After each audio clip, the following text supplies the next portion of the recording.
The human mechanic. Far from the royal chambers, in a dimly lit maintenance bay on the palace's edge, a lone figure worked quietly with grease-stained hands. His name was Daniel Cross, a human from a colony world annexed by the Zarnathi decades ago. By all measures, he was ordinary. A mechanic, a fixer of ships and machines. Yet among aliens who prized strength and dominance, humans were considered fragile curiosities. Useful, perhaps, but unremarkable. Daniel lived under the Empire's yoke like countless others. Repairing palace shuttles and drones gave him food and a roof, nothing more. He never expected to matter in the great struggles of empires. That was until he heard a noise behind him. A small growl followed by a hiss. Daniel turned, wiping oil from his hands. There, nestled between stacked crates, were three figures. Their eyes glowed faintly in the dark, their scaled skin shimmering violet blue in the maintenance lights. They weren't soldiers. They weren't assassins. They were children. Hi, Daniel said cautiously. The tallest one bared her teeth.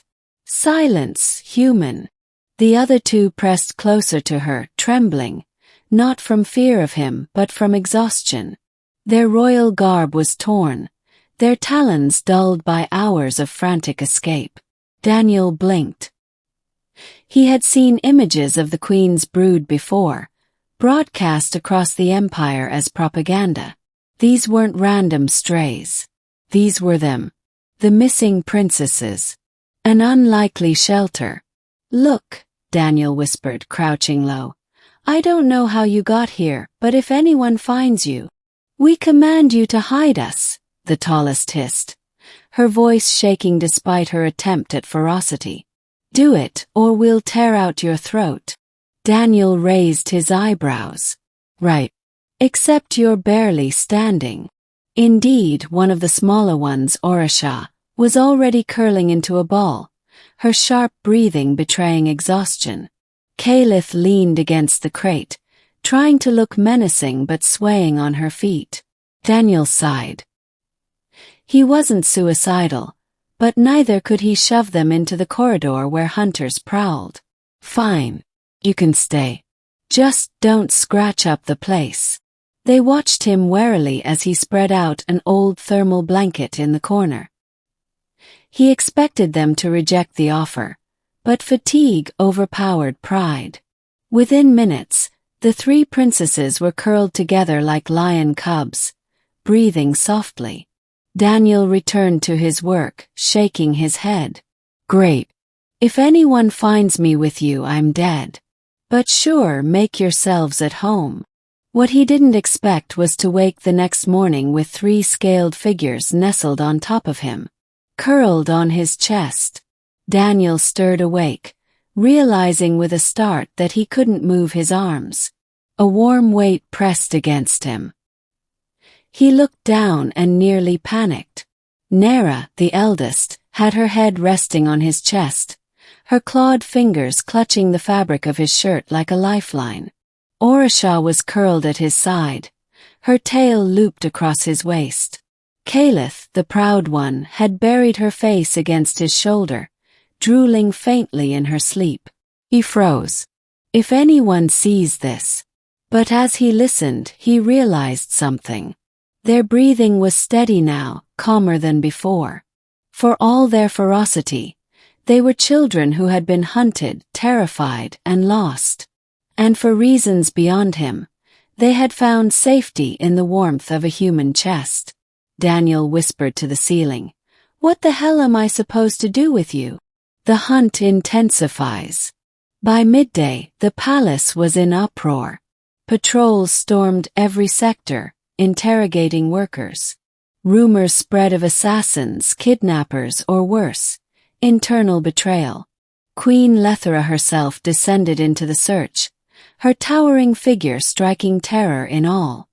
Her daughter's disappearance was not only a personal loss but a threat to imperial stability. If the heirs were killed, rival houses would seize the chance to fracture the throne. Meanwhile, Daniel tried to keep his head down.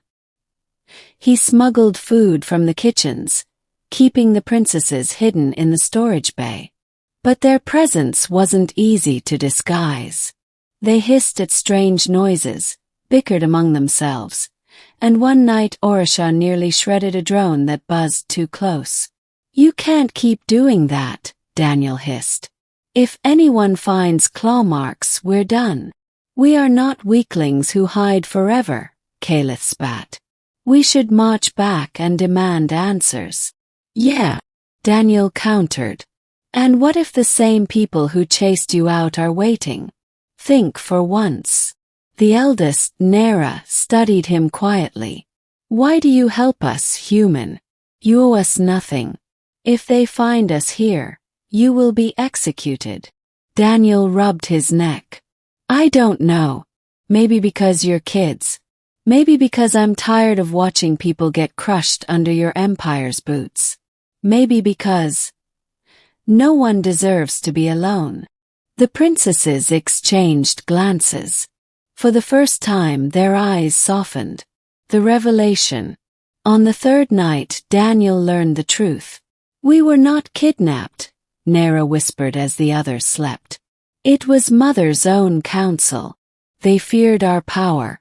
They meant to remove us quietly." Daniel froze. "Your own people. They forget what it means to be Zarnathi. They grow fat with titles and cowardice. We escaped before the blades fell." Her voice trembled, but she hid it well. Daniel exhaled slowly. "So you ran and wound up with me." Her gaze lingered on him. "You are different. No fear in your eyes, though you should have it." Daniel chuckled bitterly. "Humans live on death worlds, Nera. We learned to face things bigger than us a long time ago. Sometimes all you can do is keep moving." For the first time, a small smile flickered across her alien features. Discovery. It couldn't last. The following morning, a squad of guards stormed the maintenance wing. Daniel barely had time to shove the girls into a hidden compartment beneath the tool racks. "Human," the captain barked, scanning the bay. "We have reason to believe fugitives have passed through here.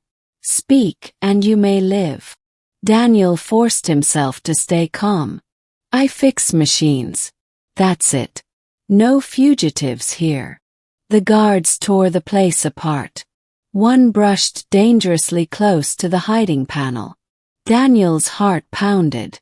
But before they could pry it open, a sharp whistle rang from the corridor. "The Queen summons all forces to the eastern tower." The guards snarled but retreated. Daniel collapsed against the wall as the princesses crawled out. "You risked everything," Nera whispered. "Yeah, well," Daniel muttered. "Guess I'm an idiot." The confrontation. That night, the choice was clear. Keep hiding until discovery or face the Queen herself. "Your mother deserves to know," Daniel said firmly. "If she doesn't hear it from you, she'll never believe the truth." The princesses hesitated but eventually agreed. They moved through hidden corridors Daniel had mapped from years of repairs, until at last they entered the throne chamber. Queen Lethera stood at its center, her massive frame armored in obsidian, eyes burning like suns. The room fell silent as the three daughters stepped forward, with Daniel at their side. The Queen's roar shook the walls. "Who dares?" "Mother!" Nera cried, her voice breaking. "It was the council. They tried to end us." For a heartbeat, silence. Then the Queen's eyes flicked to Daniel, noting the way her daughters huddled near him. "They hide with you," she said slowly, dangerous curiosity in her tone. "The fragile human." "Why?"